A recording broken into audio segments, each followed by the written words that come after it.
যেখানে সারা বিশ্বে নারীর ক্ষমতায়নের জন্য এত আন্দোলন, সেমিনার, সভা সমাবেশ ইত্যাদি অনুষ্ঠিত হচ্ছে, সেখানে আমাদের মাননীয় প্রধানমন্ত্রী একজন নারী হয়ে এদেশের মহিলাদের ক্ষমতা খর্ব করলেন। এটা অত্যন্ত দুঃখ উদ্বেগের বিষয়। আমরা আইন অনুসারে আমাদের বোর্ড মিটিংয়ে সিলেকশন কমিটি গঠন করে নিযুক্ত করে দিয়েছি। এ পর্যন্ত 3 বোর্ডে আমরা এই কমিটির পক্ষে ভোট দিয়ে এটা পাশ করেছি।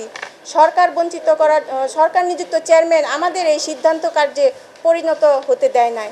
আমাদের ক্ষমতা থেকে আমাদের বঞ্চিত করার জন্য এখন সরকার আইনই পাল্টে ফেলল। এবার সরকার তাদের মতো করে সিলেকশন কমিটি বানাতে চায়। এটা আমাদের হাত থেকে গ্রামীণ ব্যাংক কেড়ে নেওয়ার মতো কাজ হলো। সরকারের ভেবে দেখা উচিত, গ্রামীণ ব্যাংকের 97% শেয়ারের মালিক এই ঋণ গ্রহীতা সদস্যরা। এই অধ্যাদেশ জারির মাধ্যমে সরকার গ্রামীণ ব্যাংকের 84 লক্ষ সদস্যকে তাদের অধিকার থেকে বঞ্চিত করেছে।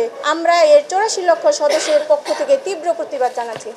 গ্রামীণ ব্যাংকের অধ্যাদেশে আপনাদের সংবিধানেই আছে যে 60 বছরের অতিরিক্ত যদি কেউ বয়স হয়ে যায় তাহলে উচ্চতর কর্মকর্তা হিসেবে কেউ থাকতে পারবে না, চেয়ারম্যান থাকতে পারবে না।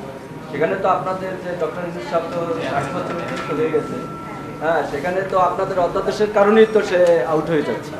এখানে দেখেন, এখানে একটা ডক্টর মোহাম্মদ ইউনূসের যখন মেয়াদ শেষ হলো, উনি বারবার এখান থেকে অবসর নিতে চেয়েছিলেন, কিন্তু বোর্ডের সদস্যদের অনুরোধে তাকে দূর করে রাখা হয়েছে। কিন্তু আমরা মনে করছি যে গ্রামীণ ব্যাংক আর ডক্টর ইউনূস ওতপ্রোতভাবে জড়িত।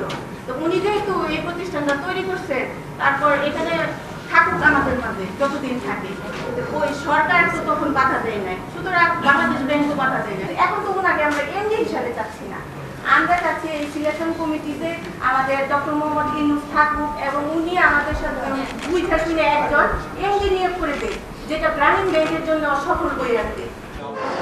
পরিচালনা পর্ষদ আপনারা কার্যত এখানে বসে থাকা বা একটা অবস্থান নেওয়া ছাড়া সব কাজ ডক্টর মোহাম্মদ ইউনূস সাহেব এই নেন না, এটা কখনো না। এটা আমরা আমাদের গ্রাম থেকে যে অসুবিধা এটা এসে তার কাছে বোর্ডে জানাই। যখন বোর্ড মিটিং হয় তখন আমরা বোর্ডে জানাই, সব সিদ্ধান্ত বোর্ডের মধ্যে আমরা নিয়ে নিই। ডক্টর মোহাম্মদ ইউনূসের এককভাবে কোনো কথা থাকে না।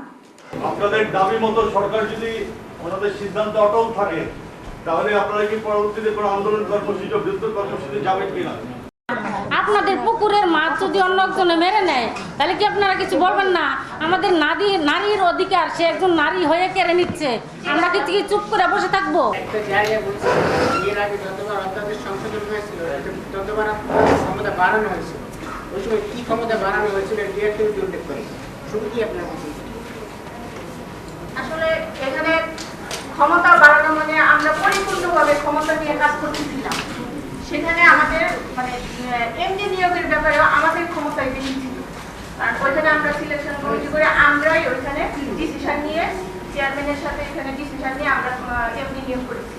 কিন্তু বর্তমানে যে সিলেকশন কমিটি হওয়ার কথা বলতেছে সরকার, এখানে তো হইলে আমাদের মানে তারপর ক্ষমতা চেয়ারম্যানের হাতে দিয়ে দিচ্ছে, এখানে তো আমাদের ক্ষমতা কিছু রইল না। আপনাদের কি কখনো ডিগ্রি দেওয়া হয় কোনো অবশ্যই কিভাবে লাস্টের সর্বশেষ কবে লভ্যাংশ দেওয়া হয়েছে কিভাবে সরকার এটা বোর্ড মিটিং এ বসে কত টাকা লাভ হয়েছে ওইটা আমরা কিছু টাকা ফান্ডে রাখা আর যেটা দেওয়া যাবে ওইটা আমরা বোর্ড মিটিং এ সিদ্ধান্ত করে। সরকার যদি একটা সিদ্ধান্ত নেয় সরকারের 5টা মৌলিক আপনার যে সুবিধা সেটা দেওয়ার জন্য সরকারের যে উপযুক্ত প্রতিষ্ঠান থাকতে পারে না, ব্যক্তি কখনো সরকারের সমকক্ষ হতে পারে না। সরকার যদি সেটা তার ভালো হওয়ার কথা, আপনারা বিরোধিতা করছেন কেন? কিন্তু আমরা তো দেখতেছি, আমরা আসলে বিরোধিতা করতেছি না, এটা আমাদের ক্ষমতা, আমাদের হাতেই থাক না কেন, সমস্যা কি? আমাদের ক্ষমতা আমাদের হাতে থাক না কেন, সমস্যা কি? আমরা দেখছি শোনেন, আমরা দেখতেছি বাংলাদেশে গ্রামীণ ব্যাংক আমরা নারীরা পরিচালনা করি, খুব সুন্দরভাবে চলতেছে। আর সরকার সোনালী ব্যাংক পরিচালনা করে, ওখান থেকে তো 350 কোটি টাকা লুটপাট হয়ে গেছে। আমি বলতে চাচ্ছি আপনাদের, ওখানে আমাদের বোর্ড সদস্য হওয়ার সুযোগ দেন, আমরা গ্রামীণ ব্যাংকের মতো সুন্দরভাবে পরিচালনা করবো। সুদের ব্যাপারে আপনাদের অভিমত কি? এখানে অনেক উচ্চ হারে সুদ নেওয়া হয়। এর মধ্যে আপনারা জানেন সরকার রিভিউ কমিটি গঠন করে গ্রামীণ ব্যাংকে পরিচালনা দেখাশোনার জন্য দিয়েছিল। গ্রামীণ ব্যাংক রিভিউ কমিটি ওখানে এই করে তদন্ত করে পাইছে বাংলাদেশের যত ব্যাংক আছে সব চাইতে গ্রামীণ ব্যাংকের সুদের হার কম।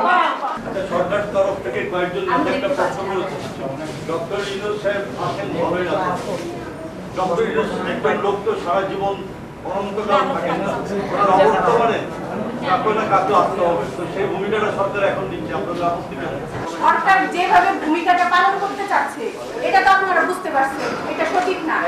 আমাদের যে পর্ষদের যে আইনটা ছিল সেভাবে আমরা আরেকজন এমডি নিয়োগ করতে চাইছি। আমরা তো একজন এমডি নিয়োগের জন্যই আমরা চেষ্টা করতেছি, সেখানে আমাদের কথার কোনো মূল্য দেয় নাই। বোর্ডে চেয়ারম্যান একছত্রভাবে সরকারের পরিপন্থী হয়ে উনি কি করলেন, দেখেন যখন দেখলেন যে আমাদের দ্বারা তাদের মতামতে কোনো কিছু হচ্ছে না, তখন আমাদের কি করলেন, ও আইন পাল্টাই ফেললেন। ওনার ক্ষমতা আছে এই জন্য উনি আইন পাল্টে ক্ষমতা শেষ করে এখানে এমডি নিয়োগ করতে চাইতেছে। এটা তো আমাদের গ্রামীণ ব্যাংকের কোনো সুফল বয়ে আনবে বলে আমরা মনে করি না, এবং আমরা সদস্যরা কোনোদিনও এটা মানতেছি না। ধন্যবাদ আপনাদেরকে, এই জন্য ধন্যবাদ যে 83 লক্ষ সদস্য কান্নায় আপনারা মূল্যবান জীবন, ব্যস্ত জীবন, মূল্যবান সময় নষ্ট করে আমাদের মাঝখানে হাজির হয়েছেন। এর জন্য আপনাদেরকে আবার ধন্যবাদ। আমরা যে অবিলিত নারী ছিলাম গ্রামে গঞ্জে, আমার পেটে ভাত ছিল না, পরনে কাপড় ছিল না, এই ডক্টর মোহাম্মদ ইউনূস গ্রামে গঞ্জে গিয়া বাড়িয়ে বাড়িয়ে ঘুরা গরিব দুঃখী মানুষের খুঁজে নিয়ে যে ঋণ দিচ্ছে, সেই টাকা দিয়ে আমরা মানে কাজ করতে শুরু করলাম, স্বামীর সমান সমান কাজ করতে শুরু করলাম। আস্তে আস্তে এরকম করে আগায় আসলাম। তবে আমগো ডক্টর মোহাম্মদ ইউনূস যেভাবে আমগো ঋণ দিয়ে বাঁচিয়েছেন, চলার পথ দেখিয়েছেন, সেইভাবে আমগো পাশে আর কেউ কোনো বড় লোক বা কখনো কোনো মন্ত্রী মিনিস্টার গিয়ে দাঁড়ায় নেই, কিন্তু ডক্টর মোহাম্মদ ইউনূস আমাদের পাশে দাঁড়াইছেন। তো এর উচিলায় আমরা পরনে দুটি কাপড়, পেটে চারটি দুটি মোটা ভাত খেয়ে বাঁচতে পেরেছি। অধিকার যেমন আমরা নারী হয়ে, অবহেলিত নারী হয়ে সমান সমান অধিকার দিয়ে আমরা কাজ করে যাচ্ছি বা করতে পারছি। আমরা এখন স্বামীর কাছে হাত বাড়াইতে হয় না, গ্রামের বড়দের কাছে হাত বাড়াইতে হয় না। আমগো অধিকার আমরা এই চিনে অর্জন করে এতটুকু আসতে পেরেছি।